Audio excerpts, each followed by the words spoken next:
Hi friends, welcome to kind pixel. Inside man എന്ന സിനിമയാണ് ഇന്ന് നമ്മൾ കാണാൻ പോകുന്നത്. ഈ സിനിമയുടെ തുടക്കത്തിൽ നായകൻ തന്നെ നമുക്ക് പരിചയപ്പെടുത്തി തരികയാണ്. അവൻ്റെ പേര് ഡാൾട്ടൺ റസൽ. ഇവൻ ഏതോ ഒരു സെല്ലിൽ ഇരുന്നാണ് സംസാരിക്കുന്നത്. അവൻ പറയുന്നു, ഒരു പെർഫെക്റ്റ് മോഷണത്തിന് വേണ്ടി ഞാൻ ഒരു പ്ലാൻ ഈയിടെ ഇട്ടിരുന്നു. എങ്ങനെ എന്നുള്ളതാണ് ഈ കഥ. മാൻഹാറ്റൻ എന്ന സിറ്റിയിലാണ് ഈ കഥ നടക്കുന്നത്. മാൻഹാറ്റൻ ട്രസ്റ്റ് ബാങ്കിലേക്കാണ് ഇവർ കടന്നു കയറാൻ പ്ലാൻ ഇട്ടിരിക്കുന്നത്. ഈ ബാങ്കിനകത്ത് കുറച്ച് കസ്റ്റമേഴ്സും പിന്നെ അതിൻ്റെ സ്റ്റാഫുമാണുള്ളത്. ഡാൾട്ടൺ ബാങ്കിലേക്ക് കാഷ്വലായി കയറി വരുന്നു. അവൻ്റെ കയ്യിൽ ടോർച്ച് ലൈറ്റ് പോലെ കുറച്ച് ലൈറ്റുകളുണ്ട്. യഥാർത്ഥത്തിൽ അവ ഇൻഫ്രാറെഡ് ലൈറ്റുകളാണ്. അതുകൊണ്ട് അത് ക്യാമറയിലേക്ക് അടിക്കുന്നതും ക്യാമറയുടെ സിഗ്നൽ കട്ടായി പോകുന്നു. ബാക്കിയുള്ളവർ പെയിന്റിങ്ങിന്റെ സാധനങ്ങളുമായി ബാങ്കിനകത്തേക്ക് കയറുന്നു. അപ്പോൾ ബാങ്കിനകത്തുള്ള സ്റ്റാഫുകളിൽ ഒരാൾ വിളിക്കാതെ തന്നെ അവർ വന്നത് കണ്ട് അവരെ തടയാൻ പോകുന്നു. അപ്പോൾ ആദ്യം തന്നെ അകത്ത് പ്രവേശിച്ച ഡാൾട്ടൺ തിരിഞ്ഞ് തോക്ക് അയാളുടെ എളിയിൽ ചൂണ്ടിയിട്ട് അയാളെ അതിൽ നിന്നും തടഞ്ഞുകൊണ്ട് ഗണ്ണുയർത്തി എല്ലാവരെയും കാണിച്ചുകൊണ്ട് എല്ലാവരോടും തറയിലേക്ക് കടക്കാൻ പറയുന്നു. ആളുകളെല്ലാം നിലവിളിച്ച് തറയിലേക്ക് കടക്കുന്നു. ഇവരെത്തുന്നു. എന്നിട്ട് അവരോടെല്ലാം, എൻ്റെ ഫ്രണ്ട്സും ഞാനും ഈ ബാങ്കിൽ നിന്ന് ഒരു വലിയ തുക വിത്ഡ്രോ ചെയ്യാൻ പോവുകയാണെന്ന് പറയുന്നു. ആരെങ്കിലും ഞങ്ങളുടെ വഴിയിൽ വന്നാൽ അവനെ ഞങ്ങൾ വെടിവെച്ച് കൊല്ലും എന്ന് വരട്ടുന്നു. അവർ ബാങ്കിനകത്ത് ഡോറിൻ്റെ അടുത്ത് സ്മോക്കും ഇട്ടിട്ടുണ്ട്. ഗ്ലാസ് ഡോർ ആയതുകൊണ്ട് ആരും അകത്തേക്ക് നോക്കാതിരിക്കാൻ വേണ്ടിയാണത്. അപ്പോൾ അവിടെയുള്ള ഒരു പോലീസുകാരൻ ആ ബാങ്കിൻ്റെ ഡോറിൽ നിന്നും സ്മോക്ക് വരുന്നത് കണ്ട് അതെന്താണെന്ന് നോക്കാൻ പോയി ആ ഡോർ തുറക്കാൻ നോക്കുമ്പോൾ തുറക്കാൻ പറ്റുന്നില്ല.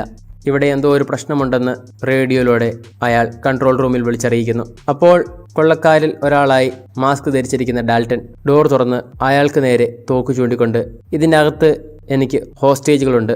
നിങ്ങൾ പോലീസുകാർ ഈ ബാങ്കിനടുത്ത് വന്നാൽ ഞാൻ ഓരോരുത്തരായി അവരെ കൊല്ലാൻ തുടങ്ങും എന്ന് പറഞ്ഞിട്ട് അകത്ത് കയറി വീണ്ടും ഡോർ ലോക്ക് ചെയ്യുന്നു. ആ പോലീസുകാരൻ പുറകോട്ട് മാറി തോക്ക് കയ്യിലെടുത്ത് എല്ലാവരെയും അവിടെ നിന്ന് മാറ്റിക്കൊണ്ട്, തോക്ക് പിടിച്ച ഒരാൾ ബാങ്കിനകത്തുണ്ട്, ഹോസ്റ്റേജുകളുമുണ്ട്, ബാങ്കിൽ ഒരു മോഷണ ശ്രമം നടക്കുന്നുവെന്ന് കൺട്രോൾ റൂമിൽ വിളിച്ചറിയിക്കുന്നു. 20 എക്സ്ചേഞ്ച് മാൻഹാറ്റൻ ട്രസ്റ്റ് എന്ന ബ്രാഞ്ചിലാണ് ഇത് നടക്കുന്നതെന്ന് അയാൾ വിളിച്ചു പറയുന്നു. ഇവിടെ വെച്ചാണ് ഈ സിനിമയിലെ അടുത്ത പ്രധാന കഥാപാത്രത്തെ കാണിക്കുന്നത്.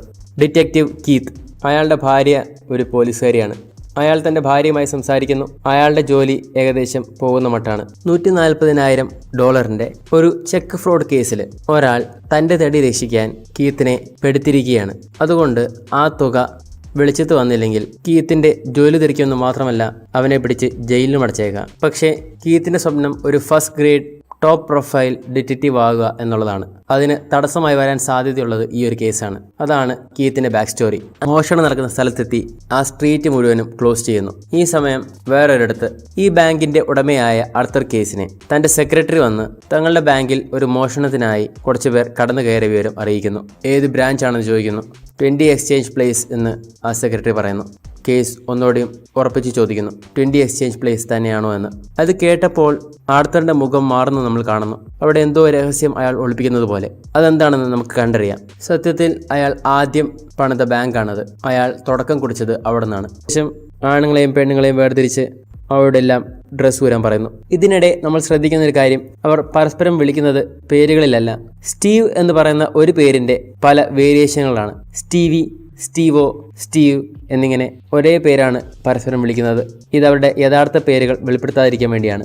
എല്ലാവരും ഡ്രസ്സ് ഊരുമാറ്റിയതിനു ശേഷം അവരുടെ കയ്യിലുള്ള കറുത്ത ഹൂഡുള്ള സ്യൂട്ടുകൾ എല്ലാവർക്കും കൊടുത്തുകൊണ്ട് എല്ലാവരും ആ ഉടുപ്പും ഞങ്ങൾ തരുന്ന മാസ്കുകളും ഇടണമെന്ന് ആവശ്യപ്പെടുന്നു. ഈ ഒരു സീനിന് വേറൊരു സീനുമായി സാദൃശ്യമില്ലേ? മണി ഹേസ്റ്റിന്റെ തുടക്കത്തിലും ഇതുപോലെ അവർ ബാങ്കിനുള്ളിൽ കയറുമ്പോൾ കൊള്ളക്കാരും തടവുകാരും തമ്മിൽ വേർതിരിച്ചറിയാതിരിക്കാൻ ഇതേപോലെ സ്യൂട്ടുകളും മാസ്കുകളും ആ തടവുകാർക്ക് അവർ കൊടുക്കുന്നു. പക്ഷേ ഈ സിനിമയിലാണ് ഈ ഐഡിയ ആദ്യം വന്നത്. അപ്പോഴേക്കും ഡിറ്റക്റ്റീവ് കീത്ത് ഫ്രേസിയർ തൻ്റെ പാർട്ട്ണറായ ഡിറ്റക്റ്റീവ് മിച്ചലിനോടൊപ്പം ബാങ്കിനെ പുറത്ത് നിർത്തിയിരിക്കുന്ന പോലീസ് വാനിൽ കയറുന്നു. ഇവിടെ നിന്നാണ് അവരുടെ ഓപ്പറേഷനുകളെല്ലാം അവർ നടത്തുക.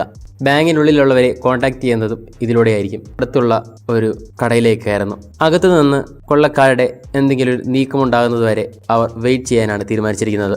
അപ്പോൾ ബാങ്കിനകത്തുള്ള സീൻ കാണിക്കുന്നു. ആ ബാങ്കിലുള്ള ഒരു വയസ്സായ ആള് ശ്വാസം വിടാൻ ബുദ്ധിമുട്ടുന്നു. ഡാൾട്ടൺ അകത്തു വരുന്നു. അയാൾ ഞാനൊരു ഹാർട്ട് പേഷ്യൻ്റ് ആണെന്ന് പറയുന്നു. അയാളോട് എഴുന്നേക്കാൻ അവൻ ആവശ്യപ്പെടുന്നു. എന്നിട്ട് അയാളെ പിടിച്ചുകൊണ്ട് ആ മുറിയിൽ നിന്ന് പുറത്തു പോകുന്നു. ആ വയസ്സായ ആൾക്ക് ഒരു മെസ്സേജും അവർ കൊടുത്തുവിട്ടിരുന്നു. പോലീസുകാർ വന്നിട്ട് പരിശോധിക്കുമ്പോൾ അയാൾ കൊള്ളക്കാരനാണോ എന്ന് പറഞ്ഞ് അറസ്റ്റ് ചെയ്യാൻ പോകുമ്പോൾ അവരെന്നെ ഇവിടെ പുറത്തു വിട്ടതാണ്, ഞാനൊരു ഹോസ്റ്റേജാണ്, ബാങ്കിനടുത്ത് ആരും വരരുത്, വന്നാൽ രണ്ടുപേരെ കൊന്ന് ഞങ്ങൾ ബാങ്കിനെ പുറത്തിടും എന്ന് അവർ പറഞ്ഞു എന്ന് പോലീസിനെ അറിയിക്കുന്നു. ഇതിനിടയിൽ തന്നെ ഡിറ്റക്റ്റീവ് കീത്തും ഡിറ്റക്റ്റീവ് മിച്ചലും ഈ മോഷണത്തിന് ശേഷം അകത്തുണ്ടായിരുന്ന ഓരോരുത്തരെയും ചോദ്യം ചെയ്ത് കാണിക്കുന്നു. അകത്തുണ്ടായിരുന്നപ്പോഴത്തെ സാഹചര്യവും അവർ പറയുന്നതും തമ്മിൽ നമുക്ക് മനസ്സിലാവാൻ വേണ്ടിയാണ് ഇങ്ങനെ ചെയ്തിരിക്കുന്നത്. ബാങ്കിനകത്ത് കൊള്ളക്കാരെല്ലാം അവിടുത്തെ മെയിൻ സേഫിനടുത്ത് നിന്ന് നോക്കുന്നു. ഒരു ലോഡ് പണം അവിടെ ഇരിക്കുന്നവർ കാണുന്നു. എന്നിട്ട് ഡാൾട്ടൺ അവിടെ നിന്ന് പണയവസ്തുക്കൾ വയ്ക്കാറുള്ള ലോക്കറുകളുടെ സെക്ഷനിലേക്ക് പോകുന്നു. അതിനുശേഷം അവർ ഒരു സ്റ്റോർ റൂമിലേക്ക് പോയി അതും നോക്കി വയ്ക്കുന്നു. അതിനുശേഷം വീണ്ടും കീത്തും മിച്ചിലും ഈ സംഭവത്തിന് ശേഷം ഓരോരുത്തരെ ചോദ്യം ചെയ്യുന്നത് കാണിക്കുന്നു. അവർ ചോദ്യം ചെയ്യുന്ന രീതിയിൽ നിന്ന് നമുക്കൊരു കാര്യം മനസ്സിലാകുന്നു. അവർ ചോദ്യം ചെയ്യുന്ന എല്ലാവരോടും തടവുകാരാണോ അല്ലയോ എന്നുള്ള വേർതിരിവില്ലാതെ നിങ്ങൾ ബാങ്ക് മോഷണം ചെയ്തിട്ടുണ്ടോ, നിങ്ങൾ നുണ പറയുമല്ലേ എന്നുള്ള രീതിയിലാണ് ചോദിക്കുന്നത്. ഇവർക്ക് ഈ തടവുകാരിൽ ആരെങ്കിലും ബാങ്ക് മോഷ്ടാക്കൾ ആണോ അല്ലയോ എന്ന് പോലും തിരിച്ചറിയാൻ പറ്റാത്ത ഒരു അവസ്ഥ പോലെയാണെന്നാണ് നമുക്ക് ഇതിൽ നിന്ന് മനസ്സിലാവുന്നത്. പക്ഷേ എന്താണ് സംഭവിച്ചതെന്ന് നമ്മൾ കണ്ടറിയേണ്ടിയിരിക്കുന്നു.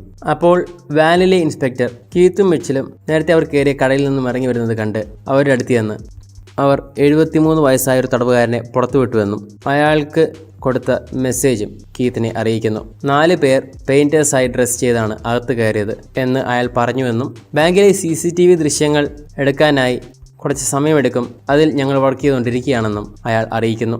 വേണമെങ്കിൽ നമുക്ക് മൊബൈൽ സിഗ്നലുകൾ ജാം ചെയ്യാം, പക്ഷേ ഏതെങ്കിലും ഒരു ഹോസ്റ്റേജ് അകത്തു നിന്നും നമ്മളെ കോൺടാക്ട് ചെയ്യാൻ ശ്രമിച്ചാൽ അത് സാധിക്കും വിധം ജാം ചെയ്യാതെ ഓപ്പണാക്കിയിടുന്നതാണ് ഞങ്ങൾ താല്പര്യപ്പെടുന്നതെന്ന് എന്ന് കീത്തിനോട് പറയുന്നു. ബാങ്കുമായി ബന്ധപ്പെട്ടുള്ള ഏതൊരു കോളും നമ്മളിലേക്ക് റീഡയറക്റ്റ് ആവുമെന്നും അയാൾ അറിയിക്കുന്നു. കീത്ത് തൽക്കാലം ഞാൻ അവരെ വിളിക്കുന്നില്ല, അവരെന്താണ് ചെയ്യുന്നത് നമുക്ക് നോക്കാമെന്ന് പറയുന്നു. വേറൊരു വശത്ത് ആർത്തർ കേസ് മാഡലീനോട് ആ ബാങ്കിനകത്തുള്ള ഒരു സേഫിലെ ഒരു ബോക്സിനകത്ത് വെച്ചിരിക്കുന്ന ഒരു സംഭവം പുറത്തു വരാതെ നോക്കണമെന്ന് അവളോട് പറയുന്നു. അപ്പോൾ മാഡലീൻ പറയുന്നു, ഇങ്ങനെയുള്ള കേസുകളിൽ സാധാരണ ഇതുപോലുള്ള ആൾക്കാർ നേരിട്ട് കോൺടാക്ട് ചെയ്യാറില്ല, പകരം അവരുടെ ആൾക്കാരെ വെച്ചാണ് എന്നെ കോൺടാക്ട് ചെയ്യാറ്. പക്ഷേ നിങ്ങൾ എന്നെ നേരിട്ട് കോൺടാക്ട് ചെയ്തെങ്കിൽ അതിനകത്തുള്ള കാര്യങ്ങൾ എന്താണേലും നിങ്ങൾ എനിക്കത് വ്യക്തമാക്കിയില്ലെങ്കിൽ നമ്മൾ തമ്മിലുള്ള ഡീൽ അവിടെ ക്ലോസ് ആകും എന്ന് അവൾ അറിയിക്കുന്നു. അപ്പോൾ ആർത്തർ കേസ് അവളോട് ആ ബോക്സിനകത്തുള്ള വസ്തു നീ ഉണ്ടാകുന്നതിന് മുമ്പേ എനിക്ക് കിട്ടിയതാണ്, അത് വളരെ വാല്യുബിൾ ആണ്, എന്നാൽ അത് വേറെ ആർക്കും ഒരു ഉപദ്രവവും ചെയ്യുന്നതല്ല, അത് ആകെ ഉപദ്രവം ചെയ്യുക ആർത്തർ കേസിന് മാത്രമാണ്. അപ്പോൾ മാഡലിൻ ഇതെങ്ങനെ അവസാനിക്കണമെന്നാണ് നിങ്ങൾ ആഗ്രഹിക്കുന്നത് ചോദിക്കുന്നു. അയാൾ ആ ബോക്സിലുള്ളത് പുറത്തു വന്നാൽ ചില ചോദ്യങ്ങൾ ഞാൻ നേരിടേണ്ടി വരും, അതൊന്നെങ്കിൽ ലോക്കായി തന്നെ ഇരിക്കണം അല്ലെങ്കിൽ അത് അപ്രത്യക്ഷമാകണം എന്ന് അവളോട് പറയുന്നു. അവൾ അത് ചെയ്യാമെന്ന് സമ്മതിക്കുന്നു. അവിടെ ചെയ്യാമെന്ന് കീത്ത് തീരുമാനിക്കുന്നു. അപ്പോഴേക്കും ആ CCTV ഫുട്ടേജുകൾ അവിടെ എത്തിക്കഴിഞ്ഞു. അത് അവർ നോക്കുന്നു. ബാങ്കിനുള്ളിൽ കയറിയതും ആരോ ഒരാൾ ക്യാമറയിലേക്ക് ലൈറ്റ് അടിച്ച് അത് മറയ്ക്കുന്നത് കാണുന്നു. ബാങ്കിനകത്ത് മറ്റുള്ളവർ അത് കണ്ടില്ലേ എന്നുള്ള ചോദ്യം ഉണരുമ്പോൾ അത് ഇൻഫ്രാറെഡ് ലൈറ്റ് ആണെന്ന് അവർ പറയുന്നു. അതുകൊണ്ട് മനുഷ്യക്കണ്ണിന് അത് കാണാൻ പറ്റില്ല, പക്ഷേ ക്യാമറകൾ അത് ഡിറ്റക്ട് ചെയ്യുമെന്ന് പറയുന്നു. അത് കഴിയുമ്പോൾ കൊള്ളക്കാർ വീണ്ടും ഒരു മെയിൻ ഡോർ തുറന്ന് ഒരു ഹോസ്റ്റേജിനെ കൂടെ പുറത്തു വിട്ടുകൊണ്ട് അവൻ്റെ കഴുത്തിൽ ഒരു ഷെൽഫിൻ്റെ മെറ്റൽ ഡോർ പോലെ എന്തോ ഒന്ന് അവൻ്റെ കഴുത്തിൽ കെട്ടി തൂക്കിയിട്ടിരിക്കുന്നു. അവൻ്റെ കയ്യിൽ ആയുധമെല്ലാം ഉണ്ടോ എന്ന് ചെക്ക് ചെയ്തിട്ട് അവൻ്റെ മാസ്ക് അവർ മാറ്റി നോക്കുന്നു. ബാഗിനകത്തുണ്ടായിരുന്നൊരു സ്റ്റാഫായിരുന്ന ഒരു ഇന്ത്യക്കാരനാണ് അവൻ. അവൻ്റെ കഴുത്തിൽ തൂക്കിയിട്ടിരിക്കുന്നത് ബോംബാണോ എന്ന് അവനോട് ചോദിക്കുന്നു. ബോംബല്ല എന്ന് അവൻ പറയുന്നു. അവനൊരു സിഖാണ്.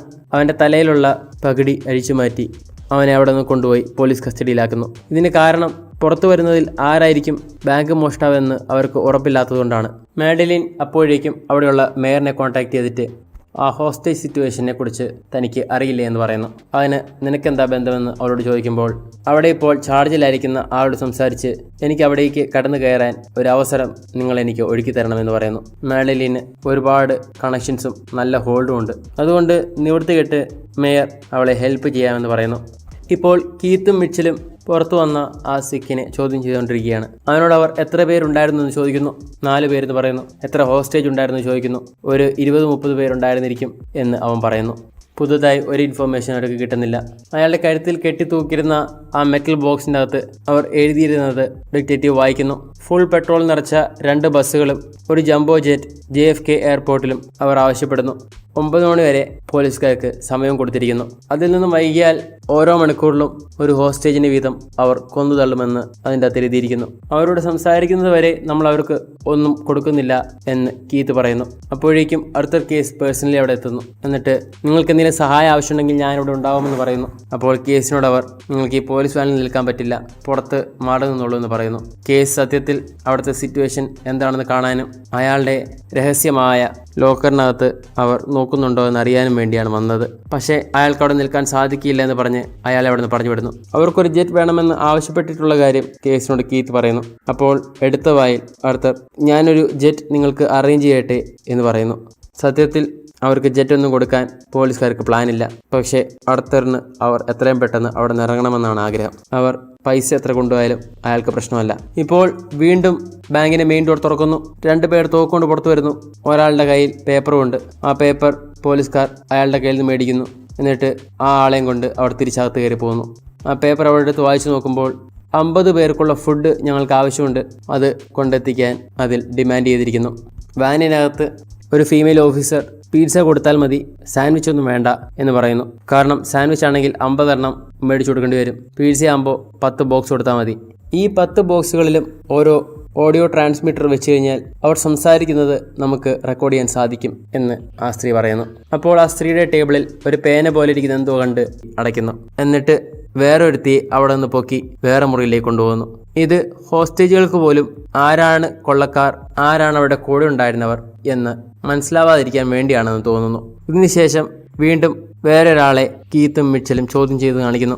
അവനെ തടവുകാരിൽ കുറേ പേരുടെ ഫോട്ടോ കാണിച്ച് ഇവരൊക്കെ നീ ബാങ്കിനുള്ളിൽ തടവുകാരായി കണ്ടിരുന്നു എന്ന് ചോദിക്കുന്നു. അവൻ ഓരോരുത്തരെ ചൂണ്ടിക്കാണിച്ചുകൊണ്ട് ഇവരെല്ലാം തടവുകാരാണെന്ന് പറയുന്നു. ഇവരെല്ലാം ഇന്ന സമയത്ത് ഇന്നയിടത്ത് ബാങ്കിൽ വെച്ച് ഞാൻ കണ്ടിരുന്നു എന്ന് പറയുന്നു. അങ്ങനെ ഓരോരുത്തരും പറയുന്നു. സത്യത്തിൽ ഡാൽട്ടന്റെ കൂടെയുള്ള കൊള്ളക്കാരിൽ ബാക്കിയുള്ളവരുടെ മുഖം നമുക്ക് പോലും ഇതുവരെ വ്യക്തമല്ല. ബാങ്ക് കേസിനെ കുറിച്ച് പറഞ്ഞ് കീത്തിനെ വരട്ടുന്നു. ഇതിനുശേഷം വാനിൽ നിന്നും ആദ്യമായി കീത്ത് ഡാൽട്ടനോട് സംസാരിക്കുന്നു. പേര് വ്യക്തമല്ല. അവൻ്റെ പേരറിയാത്തതുകൊണ്ട് ഡാൽട്ടൺ ഇത് ആൽബിനയുടെ പ്രസിഡന്റ് ആണോ സംസാരിക്കുന്നത് ചോദിക്കുന്നു. അതേ എന്ന് ഡാൽട്ടൺ പറയുന്നു. മറ്റുള്ളവർ സംസാരിക്കുന്നത് കേൾക്കാൻ ശ്രമിക്കരുതെന്ന് ഡാൽട്ടൺ അവനെ വാൺ ചെയ്യുന്നു. അപ്പോൾ ഡാൽട്ടൺ എനിക്ക് ആവശ്യമുള്ള ജെറ്റ് വേഗം നിങ്ങൾ അറേഞ്ച് ചെയ്യുന്നതാണ് നല്ലത് എന്ന് വീണ്ടും പറഞ്ഞ് കീത്ത് പറയുന്ന എക്സ്ക്യൂസ് ഒന്നും ചെവിക്കൊള്ളാതെ അവൻ ഫോൺ വയ്ക്കുന്നു. ഡാൽട്ടൺ പിന്നീട് വീണ്ടും വിളിക്കുമ്പോൾ എനിക്ക് കുറച്ചുകൂടി സമയം വേണമെന്ന് കീത്ത് ആവശ്യപ്പെടുന്നു. അപ്പോൾ കീത്തിനോട് ഡാൽട്ടൺ ഒരു കടും ചോദ്യം ചോദിച്ചിട്ട് അതിൻ്റെ ഉത്തരം നീ പറയുമെങ്കിൽ എനിക്ക് ഞാൻ സമയം തരാമെന്ന് പറയുന്നു. ചോദ്യം ഇതാണ്: ഒരു ഗ്രാൻഡ് സെൻട്രൽ സ്റ്റേഷനിലൂടെ ഒരു വർഷം കടന്നു പോകുന്ന ട്രെയിനുകൾ മുഴുവൻ്റെയും ഭാരമാണോ, അതോ അമേരിക്കൻ കറൻസി അച്ചടിച്ചിറക്കാൻ ഇതുവരെ വെട്ടിയ മരങ്ങൾ മുഴുവനുമാണോ തൂക്കം കൂടുതലെന്ന് ചോദിക്കുന്നു. വാനിനുള്ളിൽ അവരെല്ലാം ഗാഢമായി ചിന്തിക്കുന്നു. എന്നിട്ട് ഗ്രാൻഡ് സെൻട്രൽ സ്റ്റേഷനിൽ ട്രെയിനുകൾക്കാണെന്ന് ആദ്യം പറയുന്നു. കാരണം അമേരിക്കൻ കറൻസി കോട്ടണിലാണ് അച്ചടിച്ചിറക്കുന്നത്. രണ്ടിനും വെയിറ്റേ ഇല്ല. പണം അച്ചടിക്കാൻ മരങ്ങൾ വെട്ടുന്നില്ല. ഗ്രാൻഡ് സെൻട്രൽ സ്റ്റേഷനിൽ ട്രെയിൻ ഓടാറുമില്ല. കാരണം സെൻട്രൽ സ്റ്റേഷനിലല്ല ട്രെയിൻ ഓടുന്നത്, സെൻട്രൽ ടെർമിനലിലാണ്. അപ്പോൾ കീത്ത് ഡാൽട്ടനെ വിളിച്ച് രണ്ടിനും ഒരേ വെയിറ്റ് ആണെന്ന് പറയുന്നു. അപ്പോൾ ഡാൽട്ടൻ അവന് സമയം കൊടുത്ത് ഇപ്രാവശ്യം സാൻഡ്വിച്ചുകൾ സെൻഡ് ചെയ്യാൻ ആവശ്യപ്പെടുന്നു. ഈ സമയം കൊണ്ട് ബാങ്കിനുള്ളിൽ അവർ കുഴിച്ചുകൊണ്ടിരുന്ന കുഴി അവർ പൂർത്തിയാക്കുന്നു. അതിനുശേഷം പുറത്ത് മാഡലിൻ ബാങ്കിനകത്ത് കയറാൻ കീത്തിൻ്റെ സഹകരണത്തോടെ ഒരുങ്ങുകയാണ്. അതിനുശേഷം കീത്ത് ഫോൺ ബാങ്കിനുള്ളിലേക്ക് ഡയൽ ചെയ്ത് ഡാൽട്ടനെ കണക്ട് ചെയ്ത് മാഡലിൻ്റെ കൈ കൊടുക്കുന്നു. അവൾ ഡാൽട്ടനോട് ഞാൻ അകത്ത് വന്ന് നിന്നോട് സംസാരിക്കാനാണ് ആഗ്രഹിക്കുന്നത്. ചില ആൾക്കാരുടെ ഇൻട്രസ്റ്റുകൾ പ്രൊട്ടക്ട് ചെയ്താൽ കൊള്ളാമെന്ന് എനിക്കുണ്ട്. അതിന് നീ എന്നോട് സഹകരിച്ചാൽ നീ ആഗ്രഹിക്കുന്നത് നിനക്ക് കിട്ടുമെന്ന് ഞാൻ ഉറപ്പുവരുത്താം എന്ന് അവൾ പറയുന്നു. നീ എന്താണ് ഇതിൽ നിന്നും ആഗ്രഹിക്കുന്നത് എന്ന് ഡാൽട്ടനോട് അവൾ ചോദിക്കുന്നു. പണക്കാരനാവാനാണ് എന്ന് അവൻ പറയുന്നു. അവൾ സംസാരിക്കുന്നത് കേട്ട് അവൾ ബാങ്കിന് വേണ്ടിയല്ല വർക്ക് ചെയ്യുന്നതെന്ന് അവന് മനസ്സിലാവുന്നു. അവൾ പോലീസുമല്ല എന്ന് അവൻ ഉറപ്പിക്കുന്നു. അങ്ങനെയാണെങ്കിൽ അകത്തോട്ട് വന്നോളാൻ പറയുന്നു. കീത്ത് മാഡലിനോട് 10 മിനിറ്റ് സമയമാണ് നിനക്കുള്ളത്, അതിനുള്ളിൽ പുറത്തിറങ്ങി വരണമെന്ന് പറയുന്നു. എന്നിട്ട് അവളെ കയറ്റിവിടുന്നു. അവൾ ഡാൽട്ടൻ്റെ അടുത്ത് വന്ന് അവനുമായൊരു ഡീൽ വയ്ക്കുന്നു. ഇപ്പോൾ നീ ഉറപ്പുവരുത്താം, കാരണം നീ ഇതുവരെ ആരെയും കൊല്ലുകയും ചെയ്തിട്ടില്ല, ഒന്നും മോഷ്ടിക്കുകയും ചെയ്തിട്ടില്ല. അതിനോടൊപ്പം $2 മില്യൺ പുറത്ത് നിനക്ക് വേണ്ടി വെയിറ്റ് ചെയ്യുന്നുണ്ടാവും എന്ന് പറയുന്നു. ഡാൽട്ടൺ താങ്ക്സ് എന്ന് പറയുന്നു. പക്ഷേ എനിക്കത് ആവശ്യമില്ല എന്നവൻ അവളോട് പറയുന്നു. നീ പ്രൊട്ടക്റ്റ് ചെയ്യാൻ ആഗ്രഹിക്കുന്ന ഇൻട്രസ്റ്റുകളെ കുറിച്ച് പറയാൻ ഡാൽട്ടൺ അവളോട് ആവശ്യപ്പെടുന്നു. എനിക്ക് പറയാൻ പറ്റില്ല എന്ന് അവൾ പറയുന്നു. അപ്പോൾ അവൻ പറയുന്നു എനിക്ക് പറയാൻ പറ്റും. എന്നിട്ട് ഡാൽട്ടൺ അവളോടൊരു കഥ പറയുന്നു. വേൾഡ് വാർ 2 സമയത്ത് സ്വിറ്റ്സർലാൻഡിലെ ബാങ്കിൽ വർക്ക് ചെയ്തിരുന്ന ഒരു അമേരിക്കൻ ഉണ്ടായിരുന്നു. അവസരങ്ങളെ നല്ലോണം മുതലെടുക്കുന്നവർക്ക് വളരെ പ്രയോജനപ്പെട്ട ഒരു സമയമായിരുന്നു ഇതെന്ന് ഞാൻ എടുത്തു പറയേണ്ട കാര്യമില്ലല്ലോ. അങ്ങനെയുള്ളൊരു മനുഷ്യനായിരുന്നു ഇയാൾ.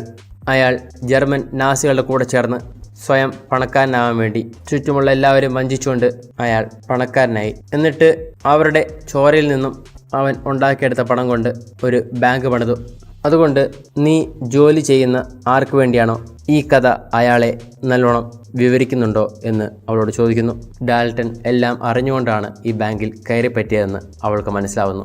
അപ്പോൾ മാഡലിൻ ഒന്നുകൂടി അവനെ വിരട്ടാൻ ശ്രമിക്കുന്നു. ഈ സിറ്റുവേഷൻ ഇനിയും നിനക്കെതിരായി തിരിക്കാൻ എനിക്ക് ശക്തിയുണ്ട്. അതുകൊണ്ട് നീ എനിക്ക് പ്രശ്നമാവുന്നതിന് പകരം എനിക്ക് സൊല്യൂഷൻ ആയില്ലെങ്കിൽ എനിക്കുള്ള പവർ വെച്ച് നിനക്ക് ഞാൻ നല്ല 8ന്റെ പണി തരുമെന്ന് അവൾ പറയുന്നു. നിനക്ക് എന്താണ് വേണ്ടതെന്ന് ഡാൽട്ടൺ ചോദിക്കുന്നു. ഒരു സേഫ് ഡെപ്പോസിറ്റ് ബോക്സ് ആണ് എനിക്ക് വേണ്ടത്. സേഫ് ഡെപ്പോസിറ്റ് റൂമിൽ പോയി ഒരു ബോക്സ് മാത്രം എനിക്ക് തുറന്നാൽ മതി എന്ന് അവൾ പറയുന്നു. ഇതിനു വേണ്ടിയാണോ നീ നോക്കുന്നതെന്ന് പറഞ്ഞ് ആ ബോക്സിനകത്തുണ്ടായിരുന്ന ഡോക്യുമെൻറ്റ് അവളുടെ നേരെ അവനെടുത്ത് കാട്ടുന്നു. അതിൽ ജർമ്മൻ നാസികളുടെ ചിഹ്നം അച്ചടിച്ചിട്ടുണ്ട്. അതവൻ ആദ്യമേ അടിച്ചു മാറ്റിയെന്ന് മനസ്സിലാക്കിയ മാഡലിൻ പണിയായി എന്ന് മനസ്സിലാക്കുന്നു. ഡാൽട്ടൺ ഇയാളത് പണ്ടേ നശിപ്പിക്കേണ്ടതായിരുന്നു, പക്ഷേ അയാളത് ചെയ്യാത്തത് കൊണ്ട് ഇപ്പോൾ ഇതെൻ്റേതാണെന്ന് അവൻ പറയുന്നു. ഇനി ഞാൻ ഇന്നിവിടെ ചെയ്തതിൻ്റെ പേരിൽ ഒരു ജഡ്ജിൻ്റെ മുമ്പിൽ നിൽക്കേണ്ടി വന്നാൽ ഇതെൻ്റെ കയ്യിൽ ഉള്ളിടത്തോളം കാലം നീയും നിൻ്റെ ബോസും എന്നെ ഹെൽപ്പ് ചെയ്യാൻ എന്തും ചെയ്യുമെന്ന് എനിക്ക് ഉറച്ച വിശ്വാസമുണ്ട് എന്നവൻ പറയുന്നു. അപ്പോൾ മാഡലിൻ ഈ എൻവലോപ്പും വെച്ചുകൊണ്ട് നീ ഇവിടെ നിന്ന് പുറത്തിറങ്ങിയാൽ ഞങ്ങൾ നിനക്ക് ഒരുപാട് പണം തരേണ്ടി വരുമെന്ന് പറയുന്നു. അത് ഞാൻ എൻ്റെ മനസ്സിൽ വെച്ചുകൊള്ളാമെന്ന് ഡാൽട്ടൺ പറയുന്നു.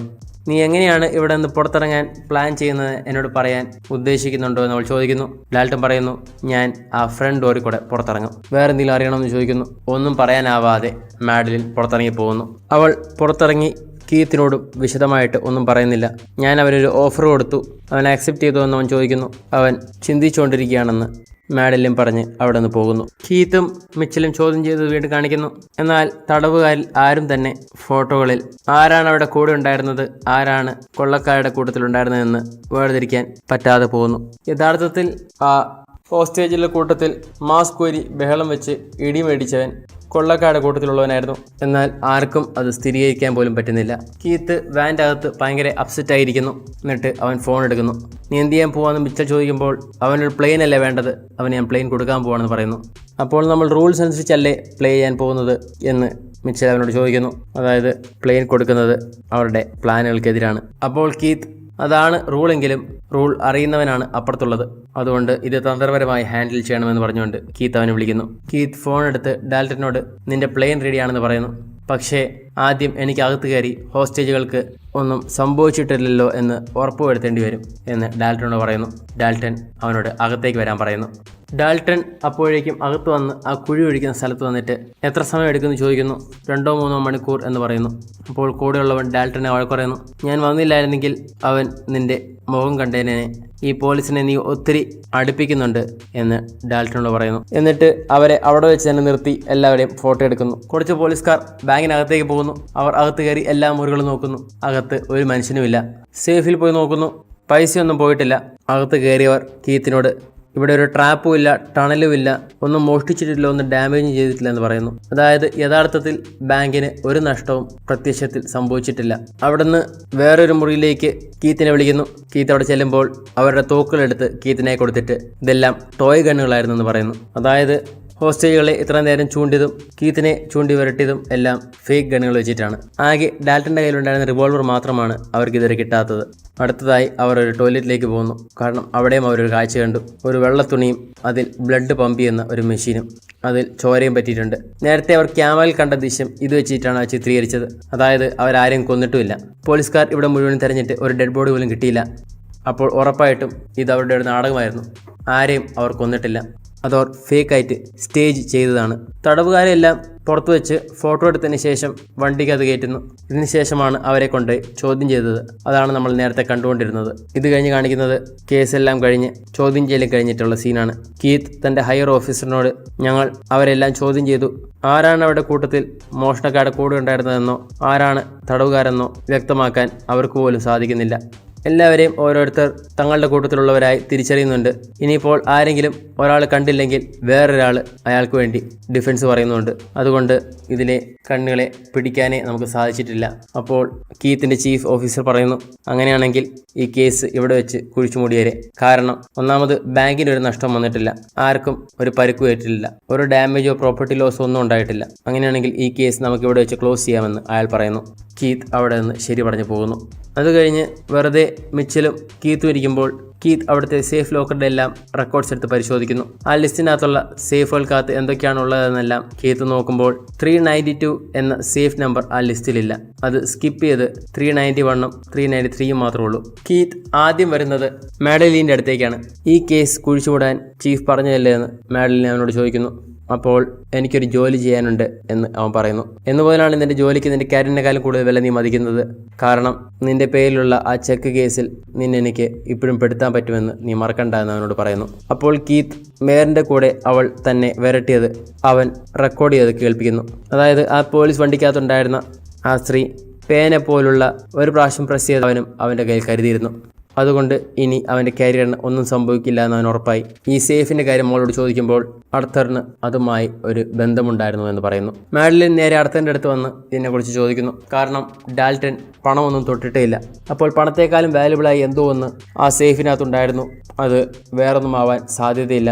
അതെന്താണെന്ന് അവൾക്കറിയാം. അത് ഡയമണ്ട്സ് ആണ് എന്ന് അവൾ പറയുന്നു. അപ്പോൾ അതിൻ്റെ കൂടെ റിങ്ങും ഉണ്ടായിരുന്നെന്ന് ആർത്തർ കൂട്ടിച്ചേർക്കുന്നു. ആ റിംഗ് പണ്ട് നാസികളുടെ കാലത്ത് ഇയാൾ പൊക്കിയതാണ്.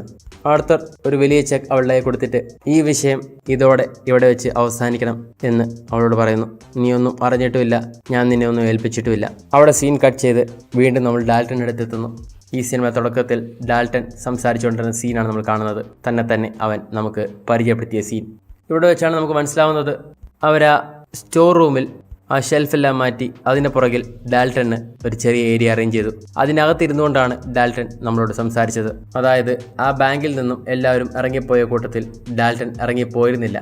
അവൻ ആ സ്റ്റോർ റൂമിൽ ഷെൽഫിൻ്റെ പുറകിൽ ഒളിച്ചിരിക്കുകയായിരുന്നു. അവൻ ആ ബാങ്കിൽ നിന്നും പണമൊന്നും എടുത്തില്ലെങ്കിലും ആ സേഫിനകത്തുള്ള ഡയമണ്ടുകളെല്ലാം എടുത്തിരുന്നു.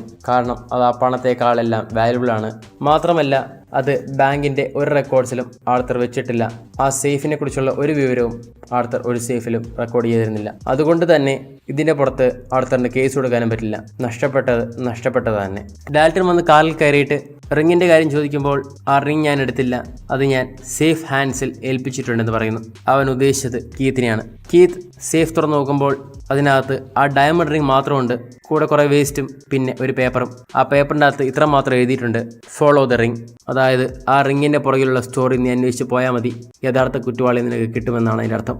കീത്ത് നേരെ കേസിനെ പോയി കാണുന്നു. കീത്ത് ആർത്തറിനോട് കുറെ കള്ളന്മാർ നിങ്ങളുടെ ബാങ്കിൽ കയറി, എന്നിട്ട് അവർ പെട്ടെന്ന് അപ്രത്യക്ഷമാവുകയും ചെയ്തു. ഒരു മോഷണം നടന്നില്ല, ഒരു വിക്ടിമും ഉണ്ടായില്ല, ഒന്നും സംഭവിച്ചില്ല. എന്താണ് സംഭവിച്ചതെന്ന് കേസിനോട് ചോദിക്കുന്നു. ഇതിൽ പ്രശ്നം എന്താണെന്ന് വെച്ചാൽ 1948 മുതൽ ബാങ്കിലുള്ള 392 എന്ന സേഫ് ഡെപ്പോസിറ്റ് ബോക്സിനെ കുറിച്ച് ഒരു റെക്കോർഡും ഇയാളുടെ ഒരു ബാങ്ക് ഡോക്യുമെന്റ്സിലും ഇല്ല. ഇതിന് ഉത്തരം ഒരാൾക്ക് മാത്രമേ അറിയാവുള്ളൂ എന്ന് കീത്തിന് വ്യക്തമായിരുന്നു. അതുകൊണ്ടാണ് കേസിനടുത്ത് വന്നത്. കാരണം ഈ ബാങ്ക് 1948 പണിതത്. ഞാൻ ചെയ്തതെല്ലാം എല്ലാവർക്കും വ്യക്തമാണ്. ഞാൻ ഈ നാടിന് നന്മ ചെയ്തിട്ടുള്ളൂ. എനിക്ക് വേണ്ടി സംസാരിക്കുന്നവരെ നിങ്ങൾ ചോദ്യം ചെയ്താൽ നിങ്ങൾക്ക് അതറിയാൻ പറ്റും. അപ്പോൾ കീത്ത് തൻ്റെ കയ്യിലുള്ള മോതിരം അയാളെ പൊക്കി കാണിച്ചുകൊണ്ട്, ഈ മോതിരത്തിൻ്റെ പിന്നിലെ സത്യം ഞാൻ കണ്ടുപിടിച്ച് കഴിയുമ്പോൾ അവർ ആരും തനിക്ക് വേണ്ടി വാദിക്കാനുണ്ടായിരിക്കില്ല എന്ന് പറയുന്നു. എന്നിട്ട് അവിടെ നിന്ന് ഇറങ്ങുന്നു. അങ്ങനെ കീത്ത് അവസാനം തൻ്റെ വീട്ടിലെത്തുമ്പോൾ തൻ്റെ ഭാര്യ അവിടെ വെയിറ്റ് ചെയ്തിരിക്കുകയാണ്. എല്ലാം പുറത്തോട്ട് നോക്കുന്നു. അപ്പോൾ അവൻ ഓർക്കുന്നു, അവൻ ബാങ്കിനകത്ത് പോയപ്പോൾ ഒരാൾ അവനെ തട്ടി നടന്ന് പുറത്തോട്ട് ഇറങ്ങിപ്പോയി. ഡാൽട്ടൺ അവനോട് ബാങ്കിനകത്ത് വെച്ച് പറഞ്ഞ വാക്കുകൾ അവൻ അപ്പോൾ ഓർക്കുന്നു. ഞാൻ ഫ്രണ്ട് ഡോറിൽ കൂടെ ഇറങ്ങിപ്പോകും, ഞാൻ റെഡി ആയിരിക്കുമ്പോൾ. കീത്ത് അതോർത്ത് ചിരിക്കുന്നു. സിനിമ ഇവിടെ അവസാനിക്കുന്നു. അടുത്ത മൂവി ഞങ്ങൾ ഇറക്കുന്നത് വരെ ബായ്.